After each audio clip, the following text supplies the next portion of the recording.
Hi అండి, good morning. నేను ఎప్పుడు మన బాల్కనీ గార్డెన్లోకి మొక్కలు కొని నర్సరీకి ఈరోజు వెళ్ళాను. ఓ మై గాడ్, అది ఫ్లవర్ షోనా నర్సరీనా అనిపించింది.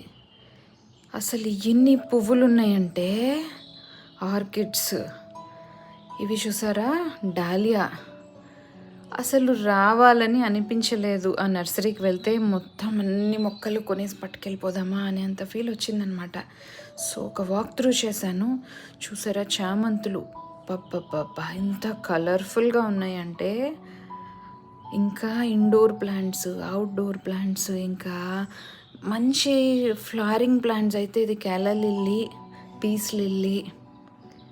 ఇవి చూసారా, రోజెస్, హైబ్రిడ్ రోజెస్, అలాగే వైల్డ్ రోజెస్, రకరకాల కలర్ఫుల్ రోజెస్ ఉన్నాయి. అలానే మ్యారీగోల్డ్ ఉన్నాయి, బంతి పువ్వులు, అలానే ఈ చిన్న చిన్న ఆర్నమెంటల్ ప్లాంట్స్, ఫ్లవరింగ్ ప్లాంట్స్ ఉన్నాయి, టెంకిస్ పువ్వులు ఉన్నాయి. ఇట్లా చుట్టూ చుట్టూ స్ట్రాబెర్రీ చూసారా ఎంత బాగుందో, స్ట్రాబెర్రీ మొక్కలు ఉన్నాయి. ఇంకా ఈ వెల్వెట్ ఫ్లవర్స్ ఉన్నాయి. ఇంకా చిన్న లేదు పెద్ద లేదు, సూపర్గా ఉన్నాయి. ఇది చూసారా, ప్యాషన్ ఫ్లవర్. ఇది ప్యాషన్ ఫ్రూట్స్ కూడా వస్తాయి కదా, ప్యాషన్ ఫ్లవర్. ఇవి మనం బుట్ట పువ్వులు అంటాం కదా, రాంబాణం పూలు అని కూడా అంటాము కొన్ని ప్లేసెస్లోని. సూపర్ రెడ్డిష్ కలర్లో ఉన్నాయి అన్నమాట. తర్వాత రకరకాలు లైక్ పెటూనియాలు, ఎన్నంటే అన్నీ ఉన్నాయి అన్నమాట. సో ఈ కలర్స్ అయితే నేను చూసి చాలా మెస్మరైజ్ అయ్యాను. సో అందుకే నేను సరదాగా ఇది ఒక వీడియో తీసి పెడదాం అనుకుంటున్నా.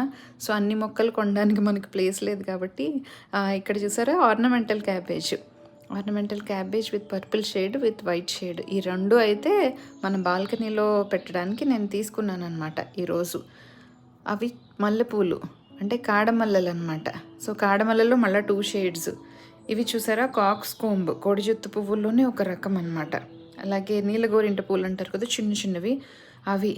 ఇంకా వెనకాల ఉన్నవి రెడ్ కలర్వి లీవ్స్, అవి పువ్వులు కాదు, ఇన్ఫ్యాక్ట్ మొక్కలే ఎర్రగా ఉన్నాయి అన్నమాట. తర్వాత తామర పువ్వులు, తర్వాత రకరకాల చామంతి పువ్వులు, తెలుపు, ఎరుపు, ఇవన్నీ కూడా చూసారా, క్రోటన్స్, అవుట్డోర్లో పెట్టుకునేవి, ఎండకు పెట్టుకునేవి. ఇంకా చాలా ఉన్నాయండి. దీనికి ఎండింగ్ లేదు నిజం చెప్పాలంటే. నేను ఇంకా చాలా మెస్మరైజ్ అయ్యి, ఇక్కడ సక్యులెంట్స్ ఉన్నాయి చూసారా. ఇందులో కొన్ని అయితే నేను తీసుకున్న సక్యులెంట్ గార్డెన్లోకి. సో ఇదండి ఈ నర్సరీ వాక్ త్రూ. నేను మళ్ళీ ఒకసారి ఇక్కడికి లీజర్గా వచ్చి ఈ నర్సరీలో మిగతా మొక్కలన్నీ కూడా కవర్ చేయాలి అని అయితే నేను అనుకుంటున్నాను అనమాట. బాగుంది కదా, ఈ హ్యాపీనెస్ మీతో షేర్ చేసుకోవాలని ఇది పెడుతున్నా.